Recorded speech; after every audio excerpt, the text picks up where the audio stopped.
Commençons déjà par les instructions élémentaires et comme première instruction, voyons le point virgule. Le point virgule tout seul est une instruction qui n'a pas d'impact sur l'exécution de notre programme. Néanmoins, parfois il peut arriver qu'il y ait des erreurs au niveau de la compilation. On dit qu'il y a un unreachable statement, ça veut dire qu'il y a une instruction qui n'est pas reconnue. Ça arrive parfois, mais en temps normal, ce point virgule n'a pas d'impact sur notre programme. Passons maintenant au bloc. En Java, on a l'habitude de voir ces blocs-ci, des trucs qui sont des instructions qui sont regroupées dans un bloc. Et le bloc en lui-même est considéré comme une instruction. Je peux directement créer un bloc comme ceci, en le mettant entre deux guillemets, et à l'intérieur je mets les instructions. Et ce bloc-là en lui-même, il est considéré déjà comme une instruction. Maintenant, parlons de déclaration. La déclaration d'une variable est également considérée comme une instruction. La variable sera visible tant que l'on restera dans un bloc précis. Donc, si je déclare une variable dans ce bloc-ci, elle sera visible que dans ce bloc-là. Donc, elle se terminera juste après la fermeture de nos guillemets. Et il faudrait vraiment faire attention à cela parce que lorsqu'une variable est déclarée dans un bloc, on ne peut pas y accéder à l'extérieur. Donc, le fait qu'on l'ait déclarée ne veut pas dire qu'elle sera disponible toujours pour nous. Elle est disponible seulement dans un bloc précis. Donc l'ordinateur va bel et bien voir que la variable a été déclarée, mais à un instant donné la variable disparaît. Et lorsqu'on passe en bas pour refaire l'exécution, on voit que la variable n'existe plus en fait. Il faudrait la redéclarer en fait. La prochaine instruction que nous verrons ici sont des expressions. Il arrive que dans notre code, on a des lignes comme celle-ci, décimale plus plus, qui veut dire faire une incrémentation de décimale, c'est-à-dire augmente 1 à décimale. J'appelle une telle instruction une expression. Donc la valeur qu'elle retourne va être ignorée, mais décimale, elle sera incrémentée. Il s'agit également des affectations comme ici en haut. Ça, c'est également une expression. Passons maintenant aux instructions de sélection. En Java, on distingue la if instruction et switch. Et une instruction if peut être écrite soit de la sorte, c'est-à-dire que je mets un if, là je mets la condition disons true. Là ça veut dire que, étant donné qu'après vérification d'une condition, on renvoie soit la valeur true, soit la valeur false. Je mets directement true ici, comme pour dire que la condition que je mets renvoie true. Mais à l'intérieur là-bas, c'est une condition qui doit y être placée. Et à vous de voir. Vous voyez là en bas, la boucle, le if qui est en bas, fait une comparaison entre 2 et 2. Et naturellement, ça va toujours renvoyer un vrai. Donc là, je peux soit décider de mettre entre guillemets comme ici, ça c'est une possibilité, soit de laisser tout simplement comme ça et de mettre la condition que j'ai, de mettre l'instruction que je veux qu'elle s'exécute juste en dessous. Donc là je peux par exemple dire que mettez-moi la valeur max à 10 et ce serait tout en fait. Et notre if peut être accompagné d'un else, ça veut dire que là je peux mettre un else et de la même manière je mets ce que j'ai envie de faire directement en bas. Je peux également mettre ça entre guillemets si je veux. Mais comme on en a parlé dans une autre vidéo, ça dépend vraiment du style d'écriture qui vous est imposé. Donc pour ici, s'il n'y a pas vraiment un style imposé, donc je vous présente juste ce qui est possible. Donc là, je peux mettre else à ce niveau-là, mettre les guillemets si ça me chante. Et sinon, je peux vous laisser. Et à l'intérieur ici, je peux avoir d'autres if. Et ceux-ci vont s'exécuter juste en dessous de notre if parce que ils sont après notre if. Et c'est seulement lorsque je reviendrai à la même position que notre if à ce niveau, c'est que l'on ressort en fait de la boucle de notre if. Et c'est la raison pour laquelle je préfère que vous travaillez avec des guillemets parce que lorsqu'on travaille avec les guillemets, on peut difficilement se tromper à ce niveau-là en fait. Donc les conditions qui sont dans notre if resteront vraiment dans notre if, même si l'on fait des erreurs de positionnement. Les instructions d'itération. En Java, il existe 3 instructions d'itération, à savoir la while, do while et enfin for. Commençons déjà par while. Prenons à l'intérieur de notre if et écrivons while.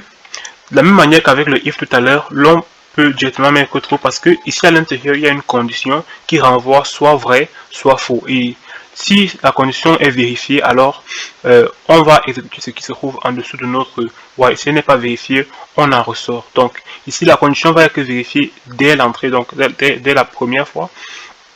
Donc là, si je mets une condition de, disons encore égale à 2, ça c'est une condition qui sera toujours vraie. Donc la boucle va tourner éternellement et naturellement vous devez mettre une condition qui pourrait être faux à un moment donné pour ne pas tomber dans une boucle infinie. Donc là, à l'intérieur, vous pourrez de la même manière qu'avec le if mettre ce que vous voulez comme instruction. Son max est égal à 12 et point virgule. Et là, ne pas oublier la condition comme on l'a dit tout à l'heure. Et maintenant, parlons de la do while. Mais contrairement à while, do while va d'abord faire ce que l'on veut faire. C'est-à-dire qu'il va d'abord lancer les instructions avant d'aller plus tard à la fin vérifier si la condition est vérifiée. Donc, on va d'abord dire max égale à 15 avant de redescendre ici en bas, vérifier la condition qui y est placée. Donc là, et ne pas oublier le point virgule à ce niveau-ci. Donc les instructions au niveau de do while vont toujours être exécutées au moins une fois, contrairement à la while où les instructions peuvent ne même pas être exécutées. Donc de la même manière, vous pouvez également écrire votre do sur la même ligne. Là où vous constatez juste que c'est, j'ai juste mis la même ligne, mais j'aurais pu également écrire comme ceci. Donc là on a notre do, il n'y a pas de guillemets, et le while se tient naturellement à la fin. Donc c'est vraiment à vous de voir, et aussi par rapport au style qui vous a été proposé. Laissons d'abord les instructions et revenons déjà sur les opérateurs. En Java, il existe plusieurs types d'opérateurs, et pour vous parler de cela, j'ai résumé tous ces opérateurs dans des tableaux qui vous seront présentés ici. J'aimerais que vous mettiez des pauses ou bien que vous preniez des screenshots afin de pouvoir avoir ça chez vous. Lorsque vous allez avoir besoin d'utiliser un opérateur, vous pouvez regarder la fiche, vos photos, pour voir comment cet opérateur fonctionne et disons les remarques qu'il y a à côté. Donc les remarques sont importantes. Donc pour les différents opérateurs, dans les différents tableaux, vous aurez déjà là le nom de l'opérateur, leur arrêté, la signification et des remarques. Les remarques sont importantes parce qu'elles nous disent comment l'opérateur fonctionne, ou bien des choses à savoir cet opérateur là. Donc c'est l'exemple par exemple du modulo. Là il est marqué que ce modulo fonctionne également avec les virgules flottantes. Ce plus qui est le cas de la pré-incrémentation, c'est-à-dire que l'on va incrémenter d'abord avant d'utiliser la variable. Donc si je suis dans une boucle et que je fais ce plus a, on augmente directement la valeur 1 à la valeur de a et l'on emploie ça dans le calcul directement. Alors que lorsque je fais par contre une post-incrémentation, la valeur de a va être ajoutée, la valeur de a va être augmentée de 1 seulement au prochain tour dans la boucle en fait. Donc là on renverra plutôt a et ensuite on fera a plus 1 et ici on renverra directement a plus 1. Même chose pour les décrémentations. Les autres opérateurs sont connus, je suppose. Nous avons les opérateurs relationnels, c'est-à-dire qui gèrent les relations entre les différents éléments. Donc si je fais une boucle ou une condition, je pourrais utiliser ces opérateurs-là. Ces opérateurs-là ont une arité de 2 et il s'agit de égal, égal, la différence, plus petit ou plus grand, plus grand ou égal. Je suppose qu'ils sont connus. Comme opérateur logique, nous avons notamment le nom logique qui est utilisé au niveau de la différence dans les opérateurs relationnels. Nous avons le et qui est ce double ici, et vous voyez ici un short circuit evaluation qui signifie en français coupe-circuit et qui signifie que lorsque la première valeur n'est pas vérifiée dans notre condition, c'est-à-dire si on dit par exemple si a égale à 2 et b égale à 3, prenons l'exemple que a n'est pas égal à 2, là on coupe directement, la deuxième condition n'est pas vérifiée. Alors que dans le cas de ce et unique, si la deuxième condition sera contrôlée. Nous avons également le ou qui correspond aussi au même principe que celui du et, sauf que là on parle du ou. Et en tant qu'opérateur logique, cet opérateur fonctionne également comme en mathématiques, c'est-à-dire que si on a par exemple dans le cas de et, si la première valeur est fausse, la deuxième est vraie, le résultat c'est faux. Si la première est vraie, la deuxième est vraie, alors vrai aussi. Si les deux sont fausses, alors le résultat aussi est égal à faux. Et ainsi de suite. De même pour ou, si on a faux et vrai, le résultat est vrai. Si on a vrai et faux, le résultat est vrai. Si on a faux et faux, le résultat est faux. Si on a déjà un seul vrai, alors le résultat est vrai. Si c'est deux faux, alors le résultat est également faux. Le OU exclusif fonctionne également sous des principes de logique. Les opérateurs d'affectation. Les opérateurs d'affectation, comme le nom le dit, permettent d'attribuer des valeurs à des variables. On peut attribuer la valeur d'une variable à une autre variable. On peut attribuer la valeur d'une variable en faisant l'addition ou bien en faisant la soustraction de cette valeur-là. Donc là, nous avons déjà, ils ont tous polarité la valeur 2 et les significations, vous les trouverez ici. Nous avons par exemple là plus égal qui a une arité de 2 et qui permet de faire affection avec addition. Donc c'est l'exemple de A plus égale à B qui renverra A plus B. Donc on va prendre la valeur A plus B et on va envoyer à A. Et c'est la même chose, j'ai écrit là analogiquement, c'est-à-dire c'est le même principe pour tous les éléments. Si c'est par exemple pour la division, on aura A slash égale à B qui renverra la division de A et B à A en fait. Notez que Java fait la distinction entre les différents niveaux de priorité. Et dans un même niveau, les opérateurs sont associatifs soit à gauche, soit à droite. Les opérateurs de multiplication, de division et modulo appartiennent à un niveau de priorité supérieur à plus et moins, naturellement un peu comme dans les calculs arithmétiques. Les opérateurs inférieurs ou égal, supérieur ou égal sont à un niveau de priorité inférieur que les opérateurs arithmétiques. Les opérateurs relationnels tels que l'opérateur d'égalité et de différence ont des niveaux de priorité encore plus faibles que les opérateurs arithmétiques et les opérateurs relationnels que nous avons vus précédemment. Les opérateurs arithmétiques et de comparaison sont associatifs à gauche, c'est-à-dire que l'on commence toujours de la gauche pour aller vers la droite. Contrairement aux opérateurs d'affectation qui, eux, ont la priorité la plus basse, ils sont associatifs à droite, c'est-à-dire que l'on part de la droite vers la gauche. On va d'abord faire la somme A plus B et on va affecter cette somme-là à un autre A qui lui se situe à gauche. Donc on part de la droite vers la gauche.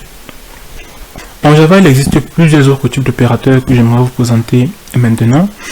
Commençons déjà par les opérateurs sur les bits.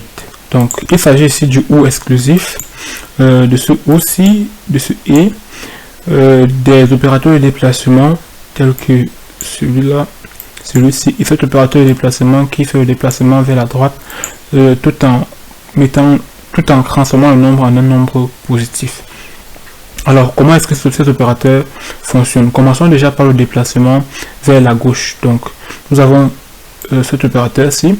Ce qu'il va faire, c'est qu'il va aller dans notre nombre int, le type int, qui est celui-là, et il va déplacer nos valeurs vers la gauche. Donc, la valeur-ci va augmenter. Il y a un nombre de bits qui va augmenter en allant vers la gauche. C'est-à-dire qu'on va prendre ces valeurs-ci, on va les amener vers ici. Et donc, derrière là, on aura des zéros qui s'ajoutent, ce qui a pour suite que notre nombre est augmenté en fait. Donc, si on vient au niveau de la compilation, on voit que notre nombre est passé de 5 à 20. Et la valeur, on voit bien ici que la valeur en binaire également, on voit bien ici au niveau de la valeur en binaire qu'il y a eu déplacement de notre nombre vers la gauche. Revenons, si on prend le déplacement vers la droite, donc là c'est effectivement la même chose, il y a un déplacement plutôt vers la droite, donc il y a soustraction, il y a des éléments qui sont perdus. On vient à ce niveau-ci, on regarde notre nombre, on avait au départ 5. Là on a là, si on fait un déplacement de 2 positions vers la droite, ça fait qu'on quitte ici, on quitte là, on déplace 1, 2, ça disparaît, ça devient des zéros, donc ça disparaît complètement. Il nous reste donc à partir d'ici ce 1-ci, donc là on déplace et ça correspond ici à 1. Passons au i. Ce ici va faire la comparaison bit à bit et va renvoyer les différentes positions qui correspondent à vrai selon le i. Donc disons, ça serait un peu comme dans un tableau logique, on fait la comparaison des différents éléments et les positions qui renvoient 1 sont maintenues. Donc ça veut dire les positions qui matchent, en fait, les positions qui sont les mêmes. C'est-à-dire les positions sur lesquelles on a les mêmes valeurs vont être maintenues et la valeur donc va être retournée. Donc pour celui-là, on a les valeurs que ça renvoie ici en bas. on a la valeur en binaire. On constate là qu'il y a 0, 0, 0, 0, 0. Pourquoi? Si on vient prendre notre int b, la valeur est, on a encore ça ici en bas, 0, 0, 0, 0, 1, 0, 1. Si l'on veut comparer ça avec la valeur binaire de 2, la valeur binaire de 2 c'est sur 4 bits, ça correspondrait à 0, 0, 1, 0. Donc, si on fait la comparaison avec 5, en regardant le et, donc pour les premiers éléments, c'est normal, il y aura des 0. Donc là, on a déjà 1, 2, 3, 4, 0. On aura 0, 0, 0, 0 qui vont donner 0. Ça passe toujours 0, 0, 0, 0. Et on arrive ici au niveau de ce 1. Si on compare la position, on voit que là, c'est 0. Et là, c'est 1. Ce qui ça ne correspond pas. Parce que 1 et 0 donne 0. Donc là, on va renvoyer 0. On passe à la prochaine position. On voit 0. On voit la 1. La valeur qui est retenue, c'est 0. Donc 0. La suite. Et là, à la fin, on a également un 0 et un 1. La valeur qui est retenue, c'est 0. Donc c'est la raison pour laquelle on a au niveau de la comparaison de B et de 2, 0, 0, 0, 0. Ok. Pour le ou exclusif et le ou simple, ça marche sur le même principe. C'est-à-dire, on va ici faire la comparaison par rapport au ou exclusif. Et pour le ou simple, on va faire la comparaison par rapport au ou simple. C'est de là qu'on aura les différentes valeurs qui sont là. Donc, je ne vais pas m'accentuer là-dessus. Si vous connaissez les opérateurs logiques, alors vous comprendrez ça facilement. Un opérateur intéressant ici est cet opérateur, c'est qu'il va venir faire l'inversion de tous les éléments. Donc, s'il y a un 0, ça transforme ce 0 là en 1. S'il y a un 1, ça transforme ce 1 là en 0. Donc, pour notre chiffre ici, si j'ai essayé de renvoyer ça en bits, c'est-à-dire que là, on aura plus d'affichage ici sur 32 bits, mais plutôt l'affichage sur 8 bits. Donc, c'est ça ici. Là, on a notre nombre qu'on avait au départ, c'était 5. Et la conversion de ce 5 a renvoyé moins 6. Donc là, on a B comme bit, la valeur, notre 5. Et là, c'est la conversion de notre 5. Donc, de même pour notre B ici, avec le ou simple, voici la valeur qui est renvoyée. Alors, vous aurez constaté que pour l'affichage ici, on a une fonction. On a deux fonctions particulières. La fonction binaire tâche, bon, ça c'est de l'allemand, c'est pas relevant.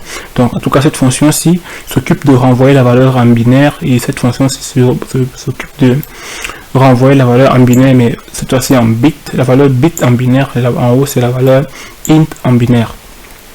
Les différentes fonctions ont été créées ici en bas. Ici en bas, je n'aimerais pas revenir sur les différents détails sur comment est-ce que la fonction fonctionne. Il y a des éléments déjà comme le for qu'on n'a pas encore vu. On reviendra sur ça, mais ici j'aimerais mettre l'accent sur ces deux lignes d'instruction-ci parce que elles sont également importantes. Là on a une façon de faire les conditions que l'on n'a pas encore vu ici, et là également on a notre opérateur de déplacement binaire que l'on venait de voir. Donc si vous m'avez bien suivi jusqu'ici, vous comprendrez qu'ici on a un déplacement vers la gauche de notre masque. Ce masque va être déplacé de la gauche pour contrôler les différents éléments de notre nombre, notre chiffre qui est envoyé à ce niveau. Nombre chiffre égal. Donc ici la condition fonctionne comment? Ici on a l'opérateur d'interrogation qui prend trois valeurs. Là on a d'abord la valeur la condition qu'on doit vérifier. C'est ça ici. Donc on a parlé tout à l'heure en haut de ce unsi, donc il y aura comparaison de notre masque avec le nombre qui est envoyé, et lorsque les valeurs correspondent à 1, 1, là on va renvoyer 1. Si c'est 0, 0, si c'est 0 et 1, on renvoie 0. Si c'est 0 et 0, on renvoie 0. C'est effectivement grâce à cette condition-ci que l'on va parvenir à faire ça dans ce cas-ci. Donc là, on a directement cette question-ci, tout point d'interrogation, c'est qui dit si la valeur qui ressort ici est égale à 0, alors renvoyer 0, ce char 0 aussi. Mais si c'est pas le cas, renvoyer plutôt 1. Ça veut dire que dans ce cas-là, on aura plutôt 1 qui est ressorti à ce niveau-ci. Et c'est tout. Et là, on a notre déplacement vers la gauche. Et ici en bas, on renvoie les différentes valeurs. C'est exactement la même chose qui se passe dans notre fonction binaire echelon from bit. Mais par contre, il s'agit d'un type bit, donc on va travailler avec 8 caractères et non 32 caractères.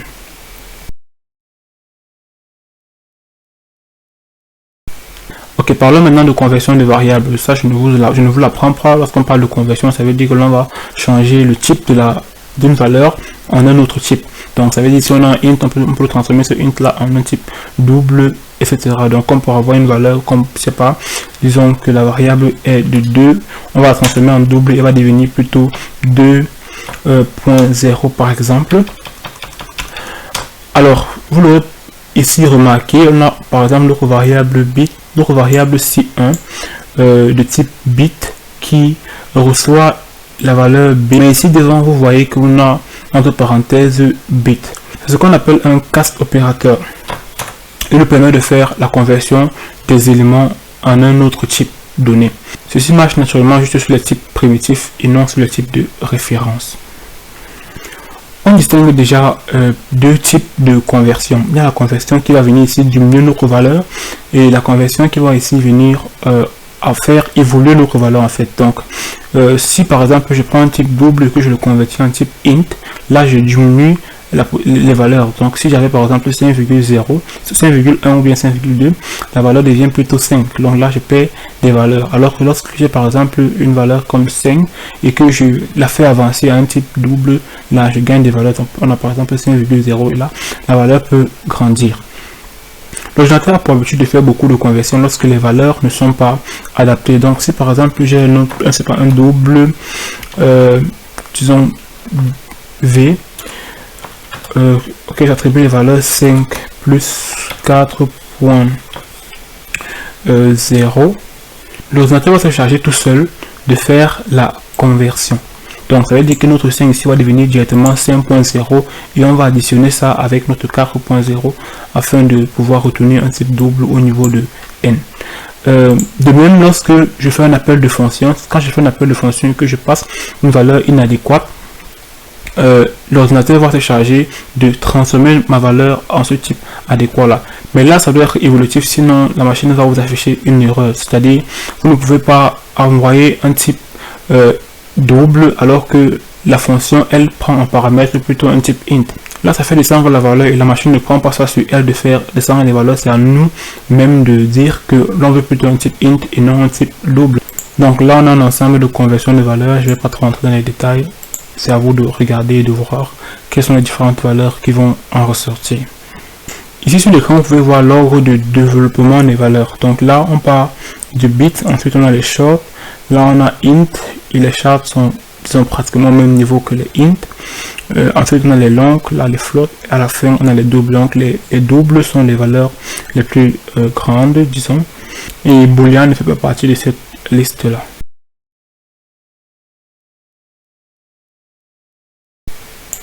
Vous l'aurez remarqué dans cette vidéo, tout ne va pas vraiment dans l'ordre chronologique parce que d'un moment à l'autre, on a besoin d'une certaine notion qu'il faudrait déjà aller apprendre avant de revenir voir les autres. Donc maintenant, nous revenons sur les instructions de tout à l'heure et maintenant, nous voyons les instructions de structuration. Donc, on va commencer déjà par le switch. Le switch prend en paramètre une valeur. Donc là, par exemple, ça prend le jour. Donc là, on a le nom de la journée et le jour qui est de type int. Donc là, on va créer les valeurs entre 1 et 7. Donc si on prend par exemple la valeur 1, à l'aide de case 1, on va définir que le nom de la journée c'est lundi. À l'aide de case 2, ça va être mardi, ainsi de suite jusqu'à case 7, où ça va être dimanche. Ici, la valeur n'est pas comprise entre 1 et 7 là, on va venir exécuter notre default qui lui va dire qu'aucune des valeurs n'est valable. Donc il n'y a aucune journée il n'y a pas plus de 7 jours en fait. Il n'y a pas 0 jour et il n'y a pas plus de 7 jours aussi. Donc, et maintenant à la fin de chaque case, on aura des breaks. C'est-à-dire que si l'on finit d'exécuter ce qui est ici à l'intérieur, on fait un break pour sortir. Dans le cas où il n'y a pas de break, on va continuer à faire les exécutions. Ça veut dire que si je fais un case 1 sans break, on va directement aller aussi lire les cases 2, ainsi de suite jusqu'à la fin. Donc, il faut faire attention qu'il y ait ce break là et aussi les parenthèses après case ne sont pas vraiment nécessaires parce que le compilateur va lire directement case 1 et tout ce qui va être exécuté ici avant le break va être exécuté dans le cadre de case 1. Alors maintenant parlons de la boucle for. La boucle for est une boucle qui nous permet de faire des itérations. Donc ici à l'intérieur nous avons la première valeur qui correspond à la déclaration de la variable qui va être incrémentée au fur et à mesure, ou qui va être décrémentée aussi, donc dépendamment de ce qu'on veut faire. Et là on a le i, la condition qui doit être vérifiée pour qu'on sorte de cette boucle-ci. Et là on a l'incrémentation de notre variable qu'on a déclarée ici à l'intérieur. Donc là on a une boucle for classique qui nous renvoie salut tout simplement, tant que le i sera inférieur ou égal à 100. Je vais pas faire l'exécution parce que ça va faire de l'affichage pour rien ici. Maintenant, si j'ai envie de faire une boucle infinie, je pourrais utiliser cette boucle-ci.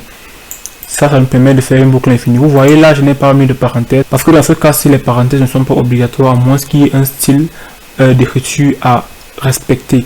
Donc dans ce cas, je n'ai pas de style d'écriture à respecter. C'est la raison pour laquelle aussi je ne mets pas de parenthèses, ça ne me dérange pas.